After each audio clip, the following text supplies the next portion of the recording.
I am Joseph Fernandes working in a call centre.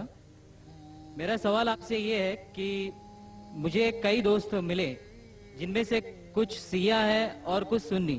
जैसे आपने कुछ देर पहले बताया कि जो इंसान मानता है कि अल्लाह एक है और मोहम्मद अलैहिस्सलाम आखिरी पैगंबर हैं, तो मैं मानता हूँ इस बात को. तो अगर मैं ये कहूँ कि मैं मुसलमान हूँ तो ये झूठ नहीं है.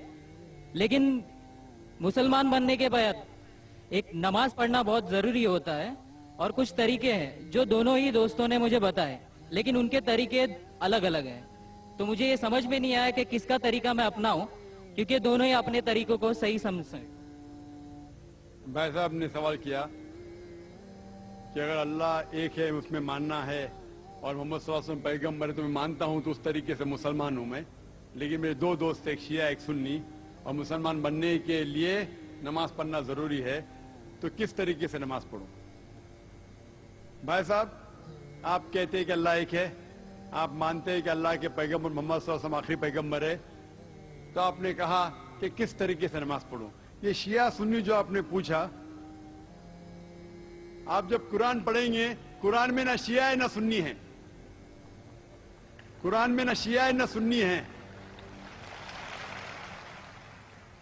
कुरान शरीफ में कहा गया है सूरह इमरान में सूरह नंबर 3 आयत नंबर 103 में, वातसिमु बिहब्लिल्लाहि जमीअ वला तफरकू, कि आप आपस में इकट्ठा होके अल्लाह की रस्सी को मजबूती से पकड़ो.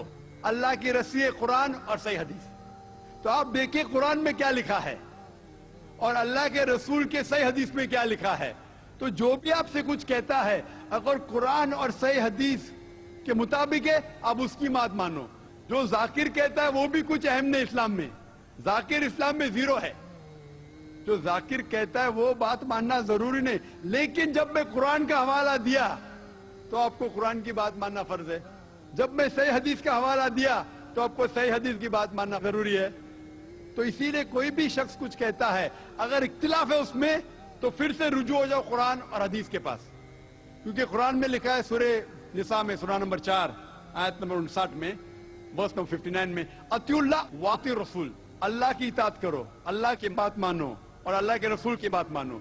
और वो लोग those who have been charged with authority, जो अम्र है, वो लोग जो आपके अमीर है. लेकिन अगर इनमें इख्तिलाफ है, फिर से रुजू हो कुरान और हदीस के पास, अल्लाह और अल्लाह के रसूल के पास. तो अगर दो शख्स, दो आलिम, कोई भी अगर इख्तिलाफ है, आप फिर से मुड़ो अल्लाह और अल्लाह के रसूल के पास, कुरान और सही हदीस के पास. फिर देखो कि कौन सा दोस्त, कौन सा मुस्लिम, कौन सा आलिम, कौन सा मौलाना कुरान और सही हदीस के मुताबिक कह रहा है. आप समझे? तो इससे पता चलेगा कि क्या सही है. आप बोलते हैं कि नमाज पढ़ने के तरीके में इख्तिलाफ है. शुरू में कम से कम जो यकसा है वो तो शुरू करो. इख्तिलाफ वो थोड़ा है, नमाज के तरीके में इख्तिलाफ वो थोड़ा है, जो यकसा है वो तो शुरू करो. अगर आप मुसलमान बनना चाहते हैं तो इतना वक्त क्यों ले रहे? खाली नाम के मुसलमान होना जरूरी नहीं है, वो कोई फायदा नहीं. अमली तौर पे मानो कि अल्लाह एक है, उसकी इबादत करो और आखिरी रसूल मोहम्मद सल्लल्लाहु अलैहि वसल्लम पे ईमान लाओ.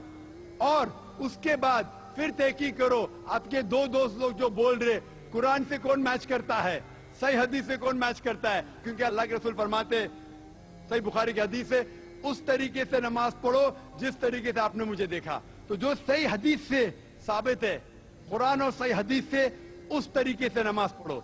लेकिन अगर 19-20 फर्क है, कम से कम जो यकसा है वो तो शुरू करो. इख्तिलाफी बातों पे तहकीक करो, इंशाअल्लाह पता लग जाएगा आपको क्या सही है. तो इंशाअल्लाह अभी आप सिर्फ नाम के मुसलमान मत न हो, अमली तौर के ऊपर मानो कि अल्लाह एक है और अल्लाह के रसूल मोहम्मद सल्लल्लाहु अलैहि वसल्लम आखिरी पैगंबर है. Hope that answers the question. Thank you sir.